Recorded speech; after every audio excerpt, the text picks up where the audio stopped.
Hola, bienvenidos otra vez al curso Vida de Cristo, clase número 37. Esta clase realmente es una continuación de lo que vimos en la clase pasada acerca de la Cena del Señor. En esa clase hablamos de cómo Cristo le dio nuevo significado a una costumbre ya establecida para los judíos.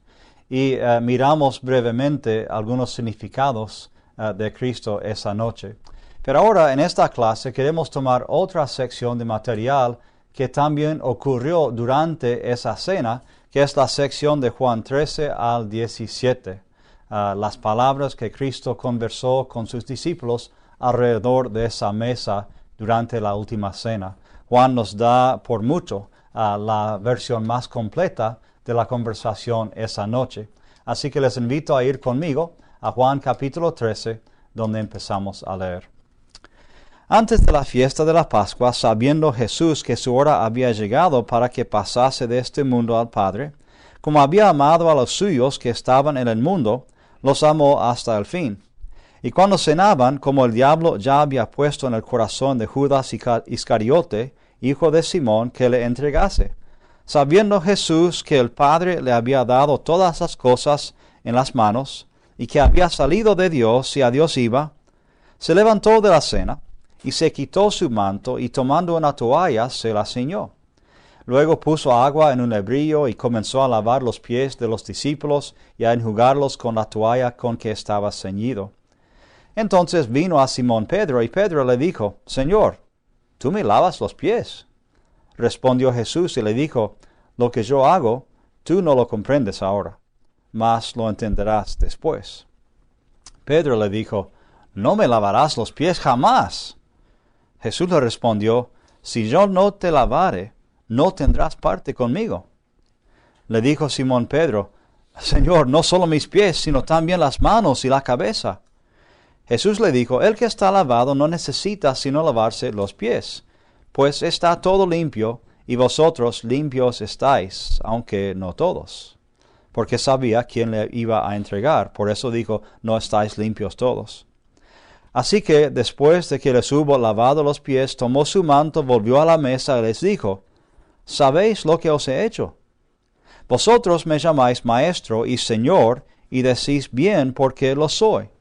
Pues si yo, el Señor y el Maestro, he lavado vuestros pies, vosotros también debéis lavaros los pies a los unos a los otros.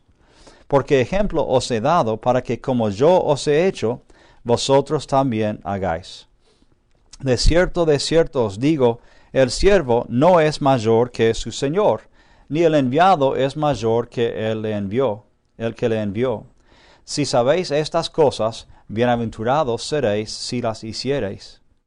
No hablo de todos vosotros, yo sé a quienes he elegido, mas para que se cumpla la Escritura, el que come pan conmigo levantó contra mí su calcañar. Desde ahora os lo digo antes que suceda, para que cuando suceda creáis que yo soy. De cierto os digo, el que recibe al que yo enviare, me recibe a mí. Y el que me recibe a mí, recibe al que me envió.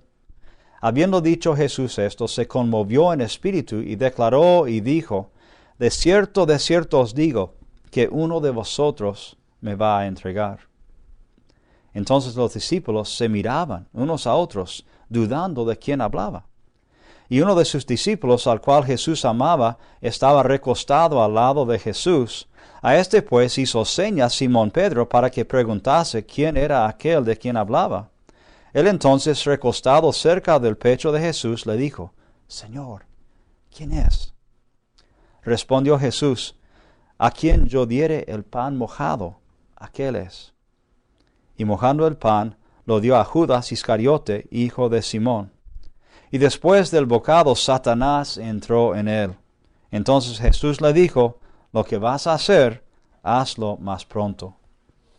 Pero ninguno de los que estaban a la mesa entendió por qué le dijo esto. Porque algunos pensaban, puesto que Judas tenía la bolsa, que Jesús le decía, compra lo que necesitamos para la fiesta, o que diese algo a los pobres.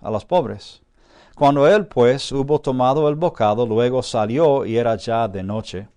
Entonces, cuando hubo salido, dijo Jesús, ahora es glorificado el Hijo del Hombre, y Dios es glorificado en él. Si Dios es glorificado en él, Dios también le glorificará en sí mismo, y enseguida le glorificará. Hijitos, aún estaré con vosotros un poco. Me buscaréis, pero como dije a los judíos, así os digo ahora a vosotros. A donde yo voy, vosotros no podéis ir. Un mandamiento nuevo os doy, que os améis unos a otros, como yo os he amado, que también os améis unos a otros. En esto conocerán todos que sois mis discípulos, si tuviereis amor los unos con los otros. Le dijo Simón Pedro, Señor, ¿a dónde vas? Jesús le respondió, A donde yo voy no me puedes seguir ahora, mas me seguirás después. Le dijo Pedro, Señor, ¿por qué no te puedo seguir ahora? Mi vida pondré por ti. Jesús le respondió, ¿Tu vida pondrás por mí? De cierto te digo, no cantará el gallo sin que me hayas negado 3 veces. Una historia interesante aquí de Pedro y los demás esa última noche durante la cena. Al comienzo dice, versículo 1, que Jesús sabía que su hora había llegado, ¿sí? Y dice que los amó hasta el fin. En griego esa frase es eis telos, hasta el fin. Algunos lo traducen pues de ese sentido. Otros lo traducen, Él les mostró todo su amor. Y también es buena traducción. Porque telos puede significar varias cosas. Puede significar fin, como fin del tiempo, ¿sí? Del tiempo mismo del reloj. O fin como el fin de un proyecto, ¿sí? Que se ha completado bien. O el fin como perfección, ¿sí? Como la madurez.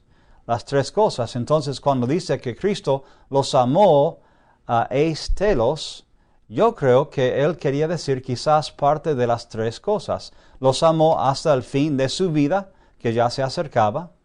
Los amó hasta que se cumpliera el plan de Dios con ellos en su vida en la tierra. O sea que él hablaba de consumado es en la cruz. Los amó hasta ese fin, terminar ese proyecto. Y yo creo que les indica que los amará hasta que sean perfectos. Nos hace pensar en Mateo 5:48, sean perfectos como su Padre en el cielo es perfecto. Él les dice, bueno, los amaré hasta que ustedes sean perfectos, hasta que Dios haya terminado su obra en ustedes. Y también miramos en Mateo 28, 18 al 20, Cristo estará con ellos hasta el fin del tiempo, ¿sí? Entonces creo que Cristo incluía todos esos significados de esa frase, eis telos, los amó completamente, por siempre, de toda forma, en el plan de Dios. Vemos en Juan 12 cómo Cristo fue honrado cuando María le derrama perfume en los pies. Y ahora un capítulo después, unos días después, vemos que Cristo es el que sirve, Cristo es el que honra a los demás. Aunque no se lo merecen, debería haber otra persona para hacerlo, pero Cristo les da un ejemplo para que le sigan, ¿sí? Por supuesto, significaba esto que Él los amó. También con esto, Él demostraba su humildad, que Él quería que siguieran.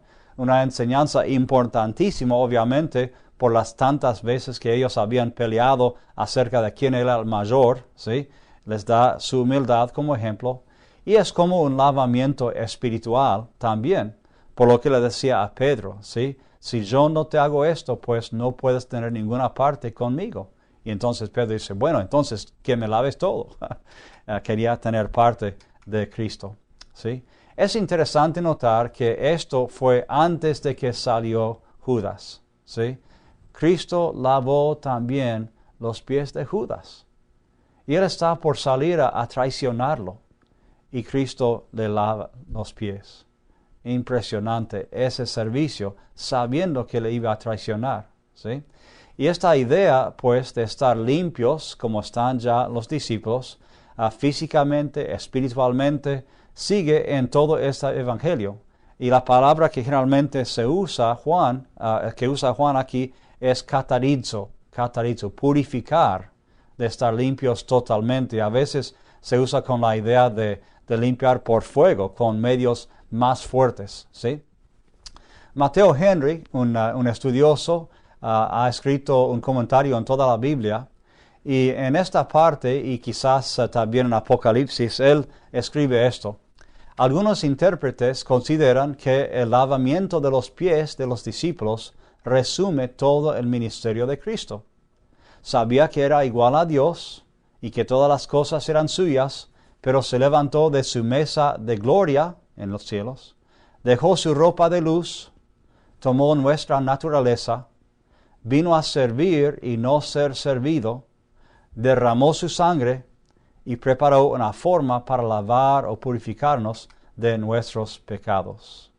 Y sí, es buen resumen de lo que hizo Cristo viniendo del cielo y ayudándonos aquí en la tierra. Y hay que pensar, pues, cuál es el equivalente al lavamiento de los pies hoy en día. Yo creo que hoy en día no vemos casi nunca la práctica realmente de lavar los pies a alguien. A veces se usa cuando algunos ancianos están siendo puestos como líderes en la iglesia, a veces se lavan los pies. O cuando ha habido fricción o conflicto entre dos grupos, yo he escuchado de casos cuando los líderes de ambos grupos se han lavado los pies uno al otro para mostrar su humildad y su unidad después. Pero generalmente no hacemos esto. Es otro caso en que tenemos que tomar el principio y hacer algo que es el equivalente. Y como aquí el principio es humildad y servicio, pues debemos buscar la mejor forma de expresar esas características para hoy en día. Quizás significa que limpiaremos una casa o serviremos a una persona pobre, o quizás vamos a usar nuestro tiempo que realmente no usaríamos en un servicio feo, un servicio asqueroso, pero por amor queremos hacerlo para servirle a esas personas. Hay muchas maneras que podemos utilizar para servir.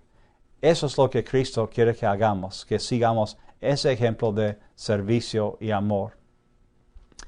Ahora, siguiendo con el ejemplo de Judas, la historia de Judas, dice que Cristo no solamente sabía lo que iba a hacer Judas, lo interesante es que lo mandó a hacer. Él le ayuda a salir a traicionarle, casi como si le recordara que, bueno, tienes que hacer algo ahora, y después sale. Y el texto de Juan dice que Satanás entró en él y era noche.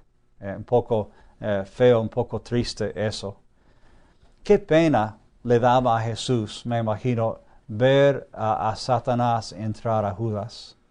Uno de sus 12 discípulos, por 3 años lo había visto, había charlado con él, le había enseñado, le había amado. Y ahora veía que Satanás, su enemigo peor, entraba en Judas. Lo poseyó en cierto sentido. Qué tristeza hubiera dado. Había perdido uno de los 12, ¿sí? Uno de los 12. Así que un momento triste para Cristo. Uno se pregunta si Judas tenía la opción de no entregar a Cristo, si eso fue algo decidido ya por él o para él. Y yo creo que no fue un plan de Dios que Judas no podría haber evitado. Yo creo que si él hubiera querido, podría haber evitado eso y habría otra persona que había decidido para hacerlo, ¿sí? Vemos un ejemplo de esto en Éxodo, ¿sí? Cuando el faraón rehúsa dejar salir a los israelitas de Egipto.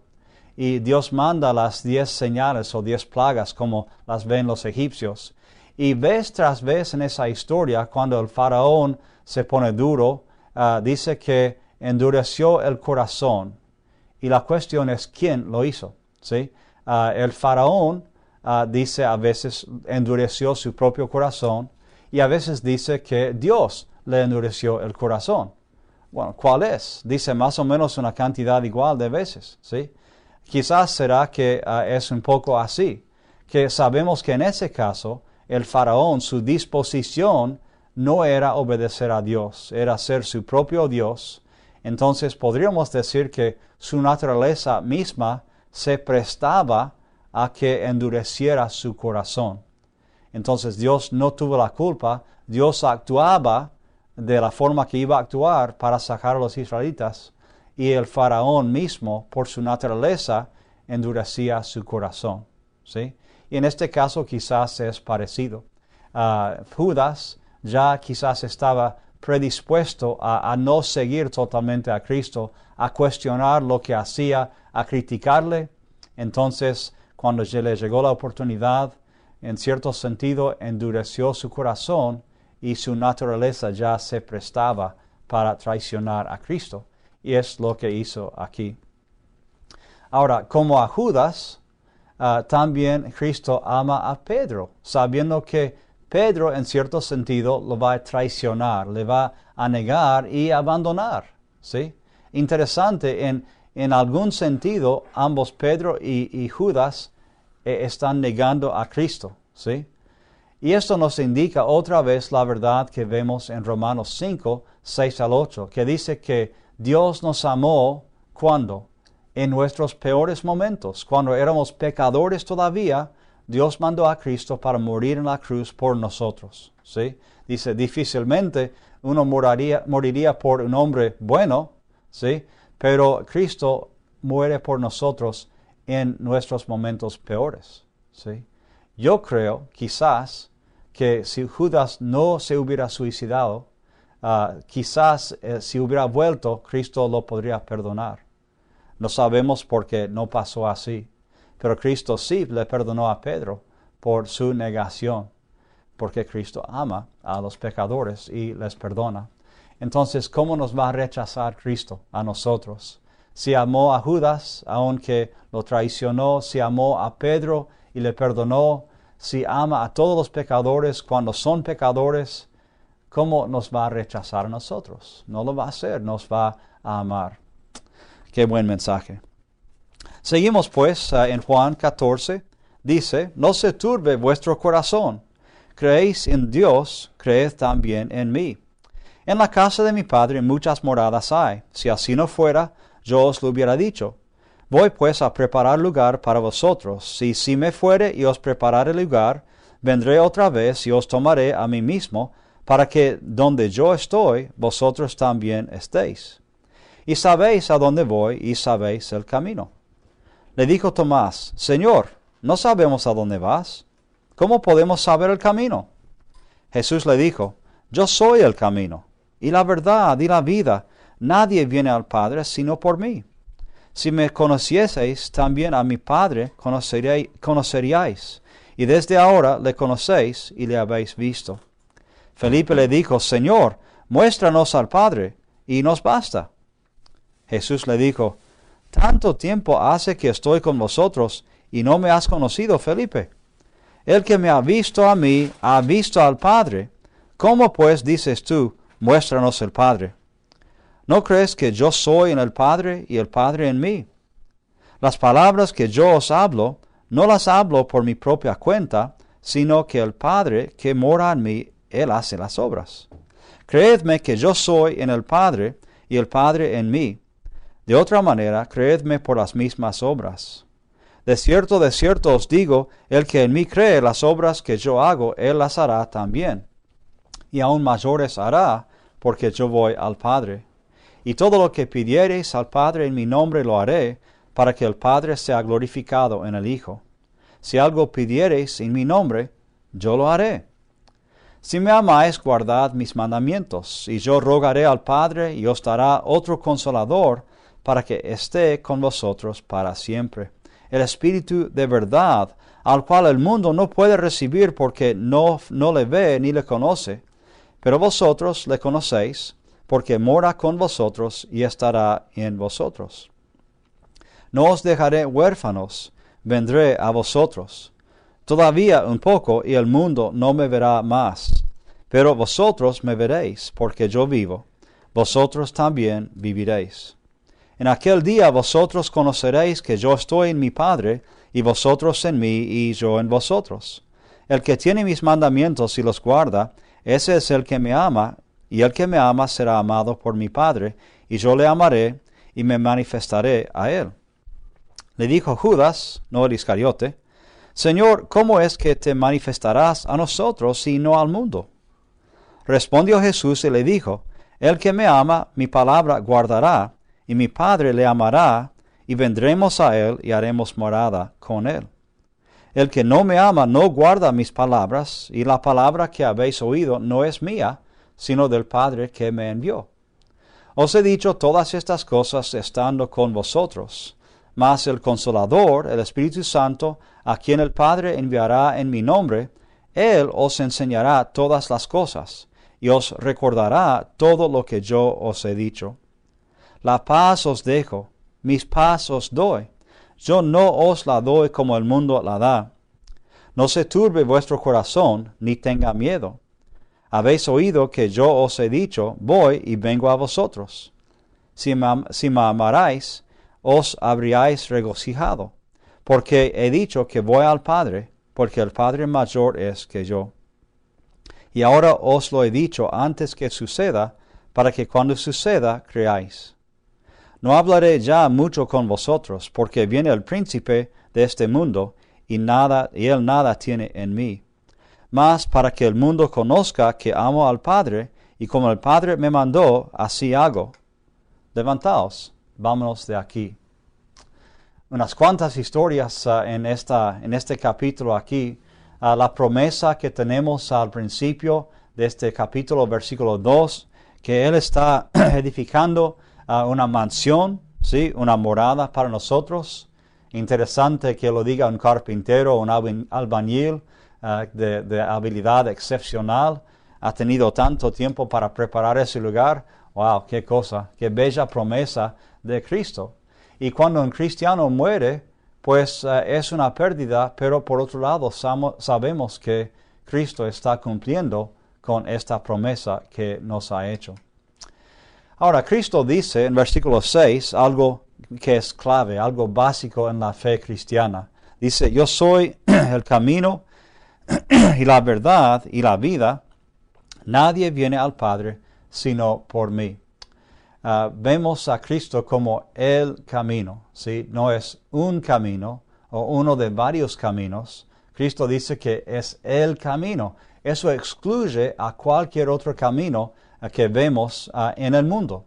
El mundo quiere decir que necesitamos ser tolerantes con los demás, con otras religiones, otras formas de salvación. Y aquí debemos insistir, ¿sí? Quizás hay muy pocas cosas que tenemos como esenciales y que no son negociables. Esta es una. Cristo es el camino a la verdad, es la verdad, es la vida. Si dejamos este principio tan importante, pues hemos perdido el corazón de la fe. Cristo es el camino a Dios, es el camino a la salvación. Y esta idea de un camino nos da otra forma de entender cómo debemos vivir la vida cristiana. Una vez un pastor de una iglesia fue invitado a la casa de un granjero que vivía lejos de la ciudad, en el campo. Entonces se dice el pastor, bueno, ¿cómo llego a tu casa? Voy a llegar el martes a tal hora, pues ¿cómo hago para ir? Porque nunca fui. Entonces el granjero le dice, bueno, sales de la ciudad por tal camino, y después llegas a unos árboles llamativos y después tomas ahí la derecha el camino y vas un tiempo bueno y doblas cuando ves una piedra inmensa y después le seguía dando esas indicaciones. Y el pastor el martes salió e intentó seguir las indicaciones, pero se perdió terriblemente porque no le era conocido el camino y él pensaba, ¿cuáles árboles? ¿Cuáles piedras? Estaba confundido y nunca llegó a la casa. Entonces la próxima vez viene el granjero y dice, ¿pero qué pasó? Y el pastor le dijo, bueno, es que me perdí. Entonces el granjero dice, ok, vamos a mi casa ahora y yo te acompaño. Y iban juntos y el granjero le iba indicando dónde doblar en cada momento. Y el pastor no tuvo que preocuparse por cuál árbol, cuál piedra, solamente seguía cada momento las instrucciones de ese granjero. Y así es el camino con Cristo, ¿sí? Cristo nunca quiso dejarnos un mapa y después ignorarnos, ¿sí? Cristo dice, yo soy el camino, quiero acompañarte. y voy a hacerlo a través del Espíritu Santo. Y si necesitas saber algo, el Espíritu Santo está contigo para ayudar a guiarte. No es que ya eres cristiano y nos vemos en 50 años en el cielo si es que encuentras el camino. No, yo te acompaño, no los dejo huérfanos, yo los acompaño en este camino que soy. Así que es buen ejemplo para nosotros para seguir. Bueno, esta idea de la vida también es importante en Juan. De hecho, quiero que miren esta diapositiva aquí, porque ahí tienen las varias veces donde Juan habla de la vida en todo el Evangelio de Juan. Es un tema importantísimo, ¿sí? Cristo es la vida y estas son las características de la vida y cómo llegar a la vida. Obviamente no hay tiempo para leerlos todos, pero vale la pena estudiar. Siguiendo pues con versículos 7 al 11 aquí, Cristo les agrega cómo pueden conocerle, ¿sí? ¿Cómo pueden conocer al Padre? Dice, si me conocen, conocen a mi Padre. Piensen en eso un momento, ¿sí? Podemos conocer al Padre a través de Cristo. Me parece que Cristo diría lo mismo a nosotros, ¿sí? Si hay gente que no conoce a Cristo, nunca han escuchado su nombre, no saben cómo enseñó, cómo es, sus características, sus milagros, nada, ¿cómo van a conocerle? Yo creo que Cristo diría, la mejor forma que van a conocer a Él es a través de nosotros. Y Él quiere que maduremos de tal forma que la gente podría mirarnos a nosotros y decir, ya vi a Esteban, así es Cristo. ¿Sí? Ya he visto a Cristo porque vi a Esteban o vi a Ignacio o quien sea, las personas, porque representamos a Cristo. Y si somos fieles, pues la gente sabrá cómo es Cristo a través de nosotros.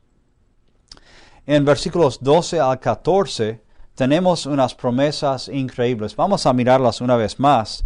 Dice Cristo, el que en mí cree, las obras que yo hago, Él las hará también. Momento, ¿qué dijo?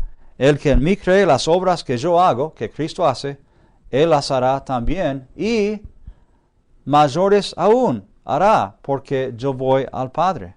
¿Sí? Y después 2 veces repite que todo lo que pedimos en el nombre de Él al Padre, Él lo hará. 2 veces lo dice porque quizás la primera vez los discípulos le miraban como, ¿cómo? Cualquier cosa, todo lo que pedimos, sí. Y Él dice, sí, otra vez, si piden algo en mi nombre, yo lo haré. Honestamente, hay muchísimos que no creen esta promesa de Cristo, ¿sí? Porque les parece demasiado increíble. ¿Cómo puede ser que hacemos las mismas obras que Cristo? Wow, miren las obras en los evangelios, y mayores aún. ¿Cómo puede ser eso? ¿Sí? Y todo lo que le pedimos en su nombre hará. ¿Cómo y cuándo? ¿Sí? Son promesas increíbles y Cristo no está diciendo palabras por hablar nomás. Son promesas sólidas. Bueno, algunos han tratado de explicar este pasaje diciendo, bueno, esto era para los discípulos que le escuchaban en el momento, ¿sí? Que ellos iban a poder hacer milagros, que ellos iban a poder hacer las mismas cosas en Cristo que vemos que hicieron en Hechos, en otras cosas, que echaban demonios, que ellos sanaban a los enfermos, hasta resucitaban a los muertos, o sea que hacían las mismas cosas y además predicaban a Cristo y ayudaban a entrar al reino, quizás parte de las mayores obras, porque lo más grande es que una persona entre al reino y conozca al Cristo, ¿sí? Entonces algunos explican este pasaje diciendo era solamente para ellos. Yo acepto que era para ellos, pero también me pregunto si no es para nosotros también. Y algunos me miran raramente cuando digo eso, porque estoy mirando el contexto.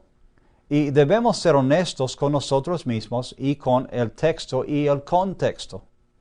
Porque como buenos estudiosos, miramos un pasaje en su contexto. Y generalmente se aplica una parte del contexto, aplican otras partes del contexto. Y en este texto hemos mirado todo el contexto alrededor de esta sección y lo hemos aceptado para nosotros mismos, ¿sí? Por ejemplo, Jesucristo es el camino, la verdad y la vida. Eso aceptamos no solamente para ellos, sino para nosotros también, por supuesto, ¿sí? Conocemos al Padre a través de Cristo. ¿Es para ellos solamente? No, es para nosotros también, ¿sí? Creer en el Padre es para ellos y es para nosotros también. Saltemos 12 al 14. En 15 dice, si me amáis, guardad mis mandamientos. Es para ellos, sí, y para nosotros lo hemos tomado también. Ellos recibieron el Consolador, para ellos y para nosotros también, ¿sí? Y después, 21, el que tiene mis mandamientos y los guarda, ese es el que me ama. El que me ama será amado por mi Padre, y yo le amaré, me manifestaré a él. Es para ellos y para nosotros también. O sea que en este pasaje hemos tomado todo el pasaje para nosotros también. Decimos, esta es enseñanza que nos aplica hoy en día. Las promesas de Cristo son las promesas para nosotros también. Pero después llegamos a 12 al 14 y decimos, no, es solamente para los discípulos. ¿Cómo puede ser en el contexto esa forma de entender o de explicar? Yo creo que Cristo nos da esta promesa también. Lo que no sé es cómo exactamente se va a llevar a cabo en la vida de cada uno en cada iglesia. Pero creo que es el mismo Cristo, ayer, hoy y para siempre. Sus promesas son eternas. Entonces yo creo que de alguna forma Cristo quiere lograr estas promesas en nuestras vidas e iglesias hoy también. ¿Cómo? No estoy seguro. Pero creo que debemos creerle a Cristo y preguntarle cómo quiere lograr esto en nuestras vidas y ministerios. Bien interesante el contexto aquí. Bueno, otra cosa que tenemos aquí y en 15 y en 16 y realmente en muchas partes de Juan es el Espíritu Santo y en su papel. Y otra vez quiero mostrarles los pasajes en esta diapositiva. Hay muchísimos pasajes, de hecho 30 veces en 24 versículos en el griego se menciona al Espíritu Santo. Y pueden tomar esto después y mirar los pasajes. Pero obviamente el papel del Espíritu Santo es algo bien importantísimo en la vida de la iglesia. Por ejemplo, mirando esta lista, su obra de regeneración, su derramamiento prometido después de la glorificación de Jesús, los dichos acerca del Espíritu Santo en estos capítulos. Él se describe, por ejemplo, como consejero, el que mora en el creyente, el que es maestro y testigo de Cristo, el que convence al mundo del pecado, justicia, etc., quien guía a toda verdad de los seguidores de Cristo. O sea que el Espíritu Santo es importantísimo para Juan en este Evangelio. Y básicamente podríamos resumir y decir que es la presencia de Dios en nosotros y en la iglesia cuando Jesús no está físicamente con nosotros, ¿sí? Era así para los discípulos en el primer siglo y sigue siendo así para nosotros hoy en día. Otra cosa que aceptamos para nosotros hoy, aunque rechazamos otras cosas, ¿sí? Y 10 veces en el resto de Juan 14, después de esto, Jesús dice de alguna forma que Él estará con ellos, con los discípulos, y que esa forma de estar con ellos es la presencia del Espíritu Santo. Quiero que noten la conexión, pues, entre amar a Dios, guardar sus mandamientos y la presencia de Dios. Parece que son condicionales, que si amamos a Dios y le obedecemos, pues ahí podemos contar con la presencia del Espíritu. Claro que todos nosotros nos equivocamos y pecamos a veces, pero Cristo está diciendo, miren, si quieren mi presencia con ustedes, esto es lo que necesitan hacer, y yo estaré con ustedes en todo. Otro nombre que vemos para el Espíritu Santo en este pasaje es Parakletos, ¿sí? Y la explicación de esto es parecida a los otros términos que hemos visto para el Espíritu Santo aquí. Un Parakletos, como Juan decía, es alguien llamado para dar testimonio en la corte, ¿sí? Como un abogado. Es un experto que aconseja a sus clientes para ayudarles en sus problemas. Es una persona también que tiene el papel de animar a la gente desanimada, ¿sí? Y podemos mirar que estas definiciones aplican muy bien al Espíritu Santo. Es lo que hace aquí y lo que vemos que hace en la iglesia, en Hechos y las cartas también. Y por supuesto lo que sigue haciendo con nosotros hoy. Podríamos extender este estudio para ver cómo compara esta enseñanza con el resto del Nuevo Testamento, porque en Lucas se habla mucho del Espíritu Santo, en Hechos por supuesto, y en muchas cartas Pablo también menciona las cosas que hace el Espíritu Santo. Es uno de los temas más importantes del Nuevo Testamento, y Cristo les dice esta noche que es un regalo que les va a dar. Y después en la historia de la iglesia vemos los resultados de esa promesa y la venida del Espíritu Santo. Bueno, seguimos con capítulo 15 y dice Cristo a ellos, siguiendo en la misma conversación durante la cena: Yo soy la vid verdadera y mi Padre es el labrador. Todo pámpano que en mí no lleva fruto lo quitará, y todo aquel que lleva fruto lo limpiará para que lleve más fruto. Ya vosotros estáis limpios por la palabra que os he hablado. Permaneced en mí y yo en vosotros.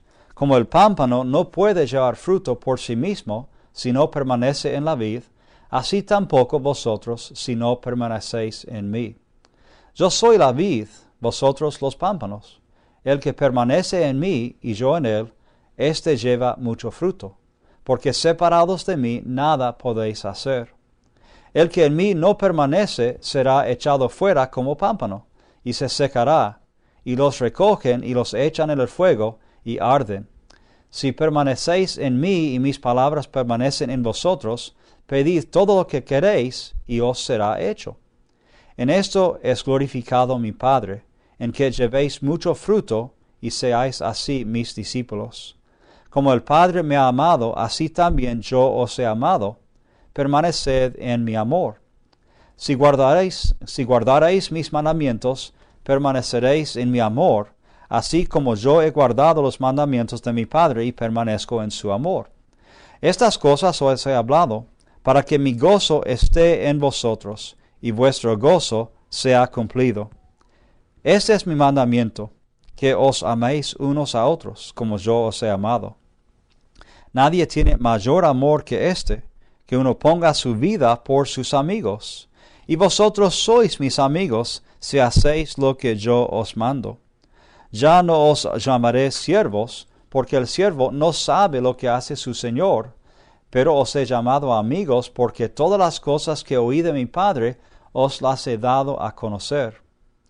No me elegisteis vosotros a mí, sino que yo os elegí a vosotros, y os he puesto para que vayáis y llevéis fruto, y vuestro fruto permanezca, para que todo lo que pidiereis al Padre en mi nombre, Él os los dé. Esto os mando, que os améis unos a otros. Si el mundo os aborrece, sabed que a mí me ha aborrecido antes que a vosotros.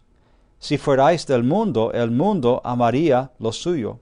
Pero porque no sois del mundo, antes yo os elegí del mundo, por eso el mundo os aborrece. Acordaos de la palabra que yo os he dicho, el siervo no es mayor que su Señor. Si a mí me han perseguido, también a vosotros os perseguirán. Si han guardado mi palabra, también guardarán la vuestra. Mas todo esto os harán por causa de mi nombre, porque no conocen al que me ha enviado. Si yo no hubiera venido ni les hubiera hablado, no tendrían pecado, pero ahora no tienen excusa por su pecado.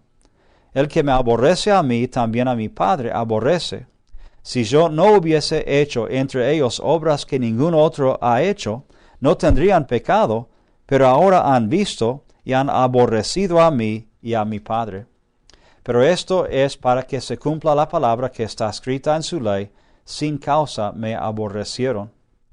Pero cuando venga el Consolador, a quien yo os enviaré del Padre, el Espíritu de verdad, el cual procede del Padre, Él dará testimonio acerca de mí.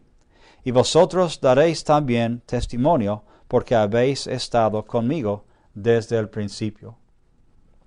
Vemos en este capítulo que la vid es un tipo de la nación de Israel. Muchas veces en el Antiguo Testamento representaba a la nación cuando Israel se alejaba de Dios o cuando estaba por ser destruido, como se corta un árbol de olivos. También aparecía en las monedas de Israel la vid y era el emblema nacional, ¿sí?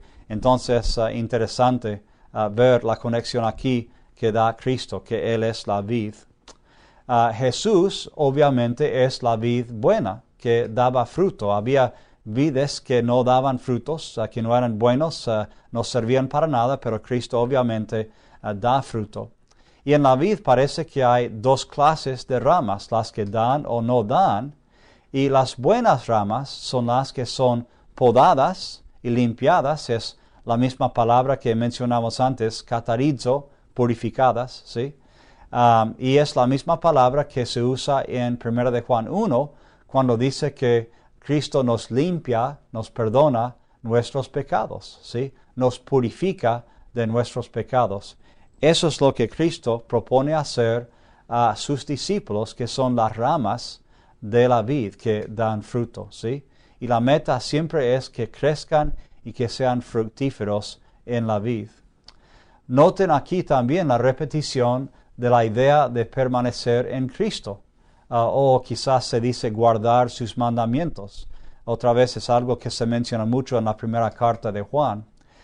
Hay que notar también la conexión entre permanecer y dar fruto, ¿sí? Si permanecemos, pues podemos dar fruto.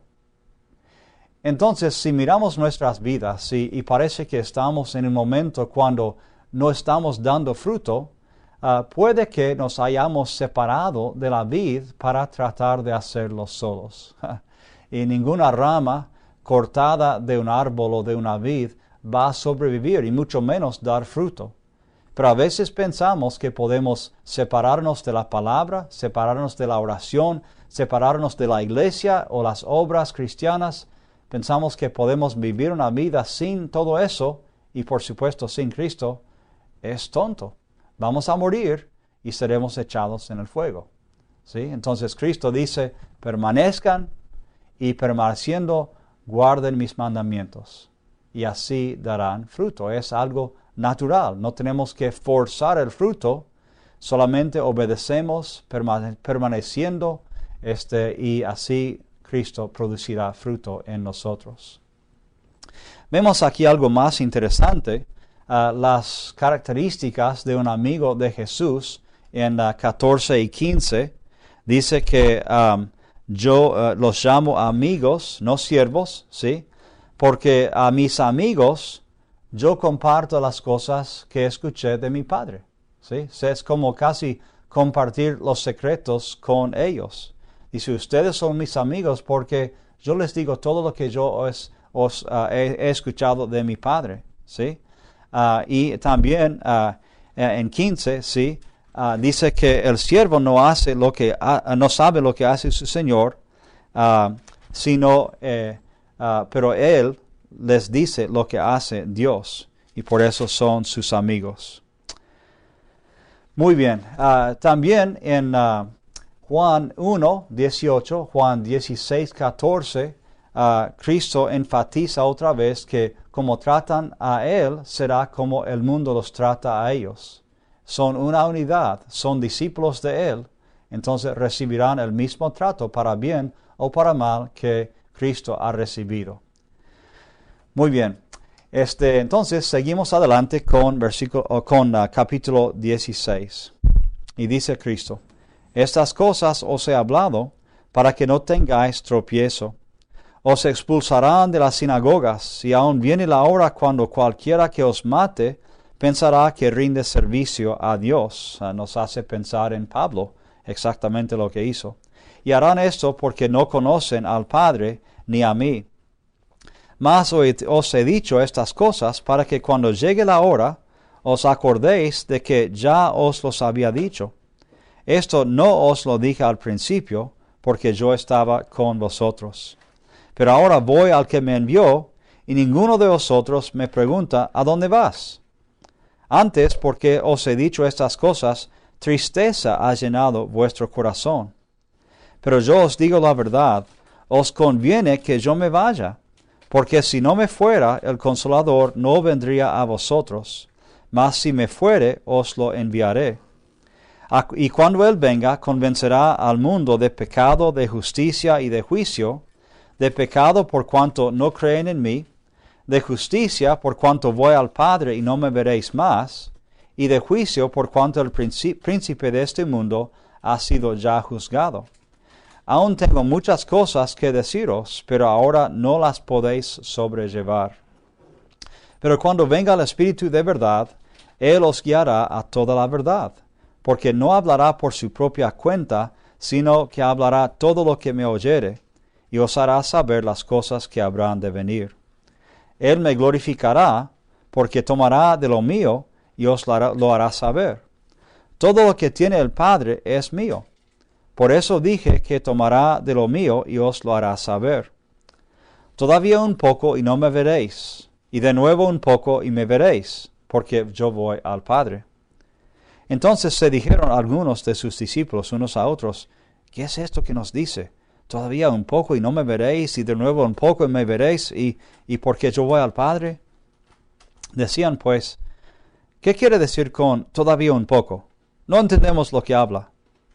Jesús conoció que querían preguntarle y les dijo, ¿preguntáis entre vosotros acerca de esto que dije, todavía un poco y no me veréis, y de nuevo un poco y me veréis?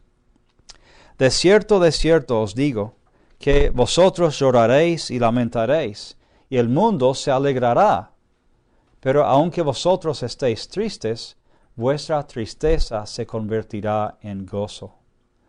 La mujer cuando da a luz tiene dolor porque ha llegado su hora, pero después de que ha dado a luz un niño, ya no se acuerda de la angustia por el gozo de que haya nacido un hombre en el mundo. También vosotros ahora tenéis tristeza, pero os volveré a ver, y se gozará vuestro corazón, y nadie os quitará vuestro gozo. En aquel día no me preguntaréis nada. De cierto os digo, que todo cuanto pidiereis al Padre en mi nombre os lo dará. Hasta ahora nada habéis pedido en mi nombre. Pedid y recibiréis, para que vuestro gozo sea cumplido. Estas cosas os he hablado en alegorías. La hora viene cuando ya no os hablaré por alegorías, sino que claramente os anunciaré acerca del Padre.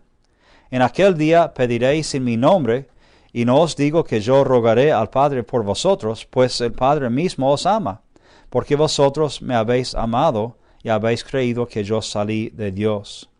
Salí del Padre y he venido al mundo. Otra vez dejo el mundo y voy al Padre. Le dijeron sus discípulos, he aquí ahora hablas claramente, y ninguna alegoría dices. Ahora entendemos que sabes todas las cosas, y que no necesitas que nadie te pregunte. Por eso creemos que has salido de Dios. Jesús les respondió, ¿ahora creéis? He aquí la hora viene, y ha venido ya, en que seréis esparcidos cada uno por su lado, y me dejaréis solo, mas no estoy solo porque el Padre está conmigo. Estas cosas os he hablado para que en mí tengáis paz. En el mundo tendréis aflicción, pero confiad, yo he vencido al mundo. Otra vez muchas cosas en este capítulo, como por ejemplo versículo 7 en adelante. Cristo les dice, porque están tristes, yo tengo que irme, pero les voy a mandar el Consolador. De hecho, si yo no me fuera, el Espíritu no podría venir, ¿sí? Y Él dice que cuando el Espíritu Santo viniera, que iba a recordarles de lo que les había dicho y que los guiaría a toda verdad, o que les haría saber las cosas necesarias. Ahora, cuando Cristo dice eso a los discípulos, ¿cómo es que eso parece? ¿Cómo es eso de que el Espíritu Santo les muestra algo, les recuerda algo? Es interesante ver en el Nuevo Testamento cómo lo hacía. A veces ellos recibían palabras en sus bocas frente al Sanedrín o frente a las autoridades. A veces vemos a Pablo recibiendo visiones o quizás sueños. A veces vemos que recibieron conocimiento especial acerca de una persona, como Pablo en Hechos 14, cuando vio que el hombre tenía fe para ser sanado. O sea que el Espíritu Santo iba a hacer su ayuda en todo eso. Iba a recordarles, guiarles y a hacerles saber todo lo necesario. Y vemos que lo hizo en la historia. La pregunta sería pues, para nosotros, ¿cómo hace esto lo mismo el Espíritu Santo? Porque es el mismo Espíritu Santo que recibimos, es el mismo Cristo que mandó a ese Espíritu. Es la misma tarea en muchos aspectos de evangelizar al mundo, de producir fruto, de vivir como Cristo quiere. Entonces el Espíritu Santo quizás va a obrar de las mismas maneras que obró en el Nuevo Testamento. Otra cosa para pensar que realmente no hemos tocado mucho.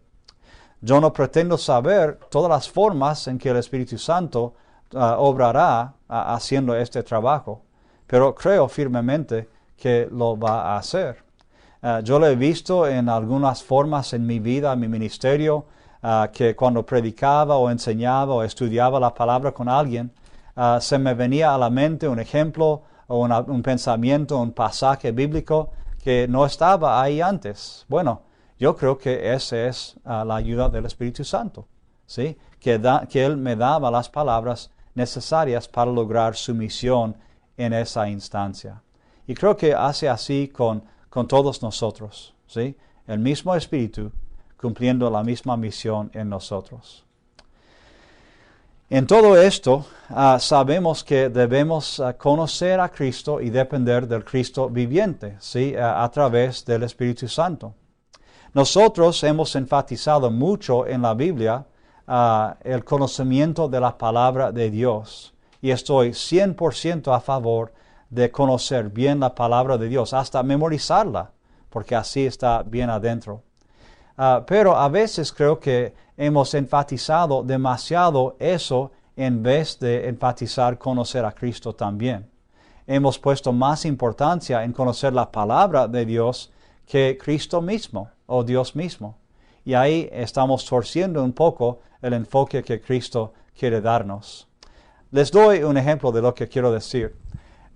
Podemos decir que Dios es la verdad, ¿sí? Todos estamos de acuerdo con eso.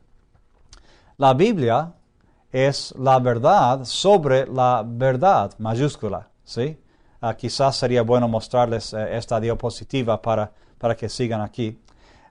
Entonces, Dios es la verdad, mayúscula. La Biblia, la verdad, minúscula, sobre la verdad. La teología, o sea, las doctrinas y enseñanzas que sacamos de la Biblia, son la verdad sobre la verdad sobre la verdad, mayúscula, que es Dios.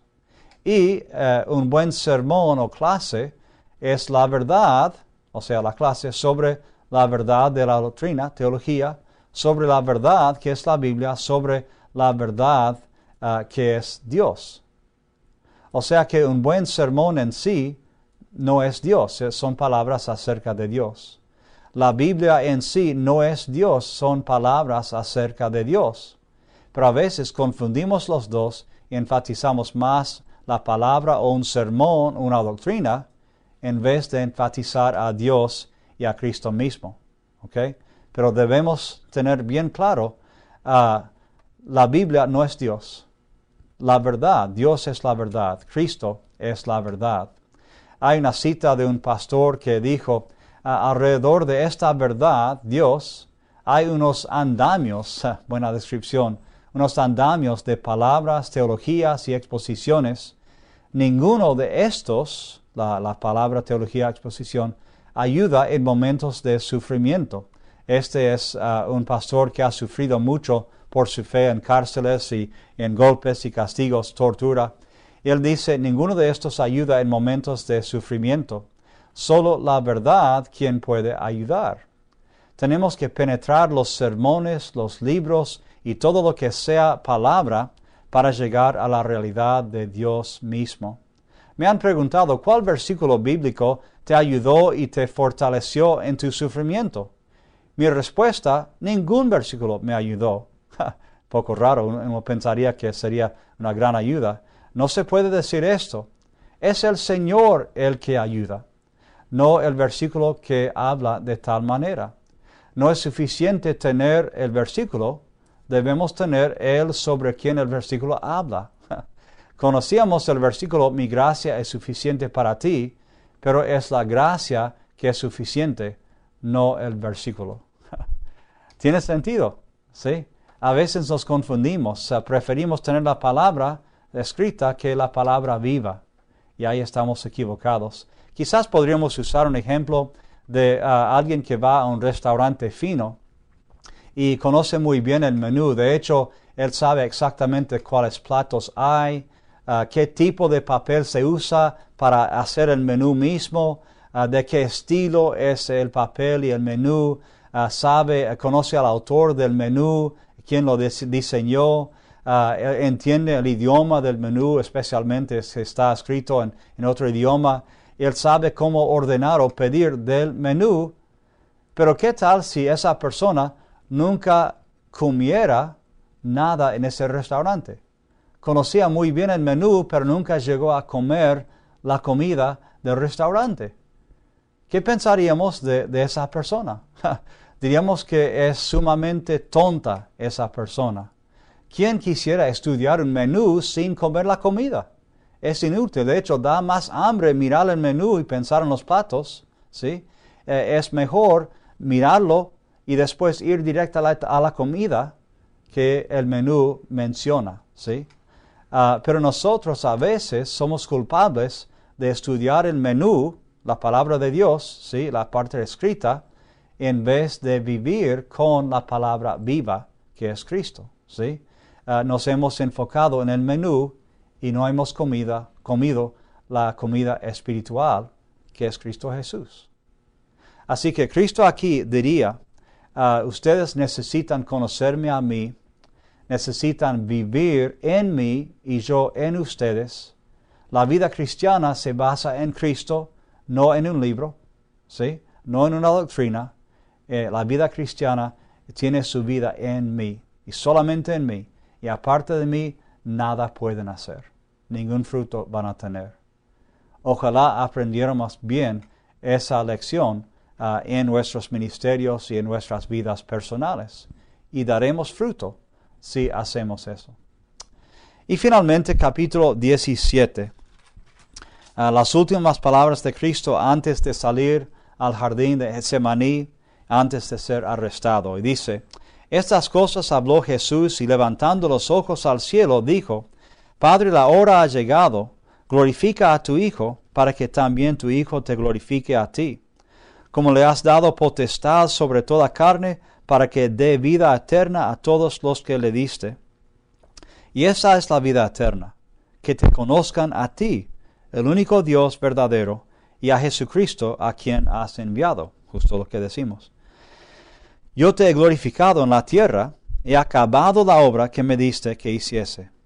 Ahora pues, Padre, glorifícame tú al lado tuyo, con aquella gloria que tuve contigo antes que el mundo fuese. He manifestado tu nombre a los hombres que el del mundo me diste. Tuyos eran, y me los diste, y han guardado tu palabra. Ahora han conocido que todas las cosas que me has dado proceden de ti, porque las palabras que me diste les he dado, y ellos las recibieron, y han conocido verdaderamente que salí de ti, y han creído que tú me enviaste. Yo ruego por ellos, no ruego por el mundo, sino por los que me diste, porque tuyos son, y todo lo mío es tuyo, y lo tuyo mío, y he sido glorificado en ellos. Y ya no estoy en el mundo, mas estos están en el mundo, y yo voy a ti, Padre Santo, a los que me has dado, guárdalos en tu nombre, para que sean uno, así como nosotros. Cuando estaba con ellos en el mundo, yo los guardaba en tu nombre. A los que me diste, yo los guardé. Y ninguno de ellos se perdió, sino el hijo de perdición, para que la Escritura se cumpliese. Pero ahora voy a ti, y hablo esto en el mundo, para que tengan mi gozo cumplido en sí mismos.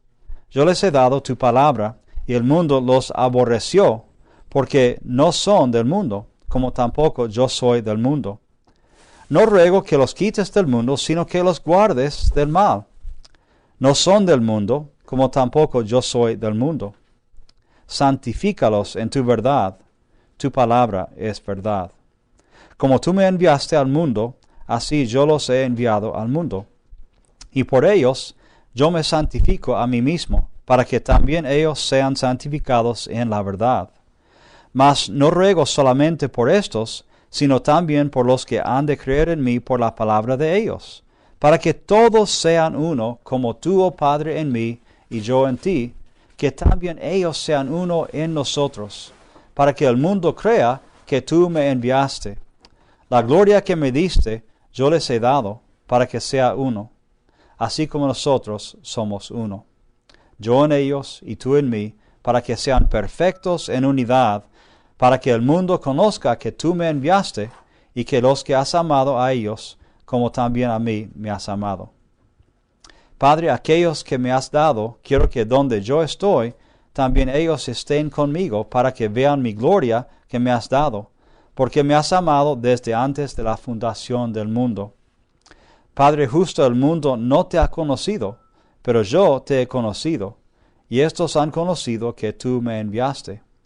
Y les he dado a conocer tu nombre, y lo daré a conocer aún, para que el amor con que me has amado esté en ellos, y yo en ellos.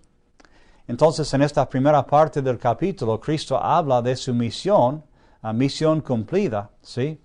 Él quiere glorificar al Padre y sabe que el Padre lo va a glorificar a Él también. Y Él quiere que sus discípulos conozcan y tengan la vida eterna, ¿sí? Él dice, no perdí a ninguno, cumplí la misión que me diste, ¿sí? Y manifestó el nombre del Padre y sus características a esos discípulos y a los demás en su ministerio. Y después, Él vuelve a enfatizar un tema bien importante que es la unidad, ¿sí? 4 veces en este capítulo, en 11, 21, 22 y 23, habla de la unidad de los creyentes. No solamente la unidad de ellos mismos, los discípulos, sino incluye a nosotros también en la oración. Cristo oró por ti y por mí. Él dice que oro por los que han de creer, que van a creer después, que somos nosotros hoy en día. Y Él ruega por los discípulos, ¿sí? Que Dios los cuide, porque están en el mundo todavía. Interesante, dice, no ruego por el mundo ahora, ruego por los discípulos, ¿sí? Y no ruega que Dios los quite del mundo, sino que los guarde del mal, o se puede traducir del maligno, del diablo. Entonces, en su última oración, sus pensamientos son de su misión cumplida, sus discípulos amados, y después la unidad de la iglesia. Ahora, pensando en esta última, la unidad de la iglesia, pensando en su congregación, quizás las iglesias alrededor, las que han conocido en el pasado, ¿qué nota darían ustedes a la iglesia de Cristo hoy en día acerca de la unidad? ¿Cómo está la unidad de la congregación donde están ustedes? ¿Cómo está la unidad de esa congregación y las otras que están en la misma ciudad, si es que hay otras? ¿Cómo se llevan ustedes con otros cristianos que viven ahí? ¿Cómo se llevan ustedes en sus iglesias con otras iglesias en otros países? ¿Sí? Si somos honestos, tenemos que admitir que realmente hemos quebrado este deseo de Cristo, este mandamiento de estar unidos. Y lo hemos dejado pasar, lo hemos permitido, quizás siendo negligentes, pero aún más por nuestras divisiones en cuanto a doctrinas y prácticas y tradiciones. realmente hemos destrozado la unidad por estas cosas. Hay que preguntar en cada caso qué es lo que ha dividido la iglesia donde están. ¿Qué es lo que ha traído conflicto entre ustedes y otros, dentro de la misma iglesia o con otras iglesias? ¿Son cosas realmente importantes o son pavadas? ¿Son cosas que tienen valor eterno o son opiniones de hombres? ¿Son preferencias, son deseos personales que han dividido a las iglesias? ¿Son cosas que realmente Dios considera importantes para la salvación o son cosas que son realmente productos de orgullo y de egoísmo? Si somos honestos, tenemos que admitir que hemos permitido que la iglesia se dividiera por esos motivos de orgullo, egoísmo y la falta de entender lo que es realmente importante y de practicar lo que es importante. Yo tengo un ejercicio que hago con algunas clases y les pido que saquen una hoja de papel normal, ¿sí? Vacío, y pueden hacer lo mismo ahora también. Y les digo que llenen la hoja con 3 círculos concéntricos, ¿sí? Como un blanco, ¿sí? Un pequeño círculo en el medio, después un segundo un poco más grande alrededor y después el tercero aún más grande al final. Y les digo, llenen primero el círculo interior como el centro del blanco, el centro del blanco, sí. Llenen ese círculo primero y pongan ahí solamente las cosas que ustedes creen que son esenciales para la salvación. O sea que si no hacen estas cosas, no van al cielo. O si hacen estas cosas, no van al cielo. O sea, ¿cuáles son las cosas más esenciales para la salvación? ¿Para obedecer o para evitar? Entonces trabajan y llenan eso. Después les digo, en el segundo círculo, pongan los temas que son temas importantes de doctrina o de prácticas que afectan la vida de uno mismo, que afectan la vida de la iglesia, pero no son esenciales para la salvación. O sea que si nos equivocamos en uno de esos temas, o si no estamos de acuerdo, entonces no va a afectar la salvación eterna. Y después, en el último círculo, alrededor de todo, pongan los temas que son asuntos de opinión, que realmente no importan. Si es así o así, realmente no afecta a nadie. Son preferencias, ¿ok? Que ponen en cada círculo. Y después les digo que se comparen entre sí, que vean lo que uno puso en el centro y otro no, ¿sí? Y veo si son parecidos o no. Lo he hecho varias veces y jamás he visto 2 hojas exactamente iguales. Jamás. No existe. Y aún en las cosas más importantes, no han puesto exactamente lo mismo. Algunos ponen 50 cosas en el medio. Otros ponen 2. ¿Sí? O quizás ponen como 5 y se olvidan de 1 o 2, pero estos 5 son buenos. Y los demás escuchan y, sí, eso también es importante. Pero ninguna hoja es parecida a otra, no es exactamente igual. ¿Qué quiere decir eso? Bueno, por lo menos un par de cosas. Primero, podemos ver que nos hemos dejado dividir por estas pavadas, por tener los diferentes círculos. Eso ha producido división en la iglesia. Yo creo que Cristo estaría triste al ver que nos hemos dividido por esas pavadas. Pero otra cosa que nos dice es que debemos poder discernir mejor. No todo es exactamente igual en importancia en cuanto a la doctrina. Cristo mismo y Pablo hablaron de ciertas cosas que eran más importantes que cualquier otra cosa. Esas cosas estarían en sus blancos, ¿sí? En el interior de sus blancos. Y nosotros debemos aprender a discernir eso también. De no echarnos a nosotros mismos ni a otros de la salvación de la iglesia, de formar otra iglesia, porque no estamos de acuerdo en las pavadas.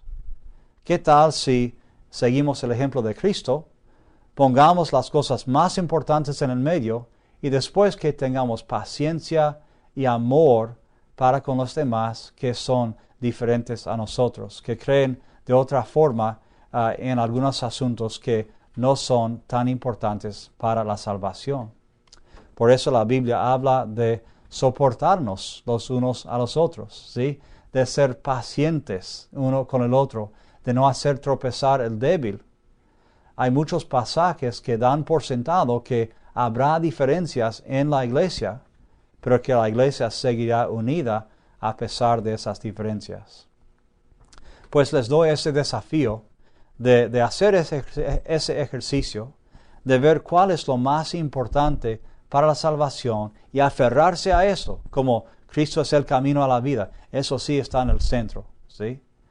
Pero en lo demás, que tengamos paciencia, que no produzca división que le entristece a Cristo, como Él oró aquí. Y ahora vemos al cerrar esta clase que Cristo ya ha terminado esas palabras a los discípulos en la última cena.